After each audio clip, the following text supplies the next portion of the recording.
For my senior prom in 2011, like many other people, I began to tan. It just so happened to be that around that time I had an appointment with my dermatologist. As usual, she asked me lots of questions, and among one of those questions, she asked me if I tanned. And I didn't want to answer at first because I knew that tanning was not good, was not healthy for me. But I told her yes, and she shook her head and told me that many people don't understand the risks and the factors that come with tanning in a tanning bed. According to the Centers of Disease Control and Prevention, 13% of all high school students tan, and 21% of high school girls tan, and 32% of senior girls tan, and this is tanning in a tanning bed. People who use tanning beds to darken their skin usually don't consider the alternatives. There's many other things that people can do besides tan in a tanning bed. People have other options like spray tanning or tanning by natural light. There are lifelong risks that come with tanning indoors. One of the risks that come with tanning indoors is getting skin cancer. A person that tans is 74% more likely to develop melanoma, and melanoma is a type of skin cancer. These people are 74% more likely to get melanoma cancer than the people who have never tanned indoors.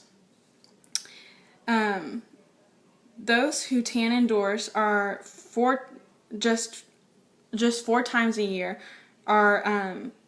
their risks are 7 times greater to catch melanoma. Many people have heard of skin cancer, but they don't know the gravity and the weight of how serious skin cancer is. Melanoma can be deadly. According to the American Academy of Dermatology, 8,500 Americans die from melanoma. This averages out to be about 1 person an hour. I urge you to refrain from tanning beds and consider the alternatives like spray tanning or tanning with natural sunlight. Spray tans are usually given to people at the same location where they tan in tanning beds, so this shouldn't change people's routines. If they're looking for another alternative, they can't really use that as an excuse. A spray tan can be put on by a trained professional, or there's booths that people can walk in and can spray you. It's basically, what spray tan is basically an airbrush with tinted moisturizer, and it covers the first layer of your skin. Although spray tanning doesn't last as long as an actual tan, you are dodging the risks of getting skin cancer.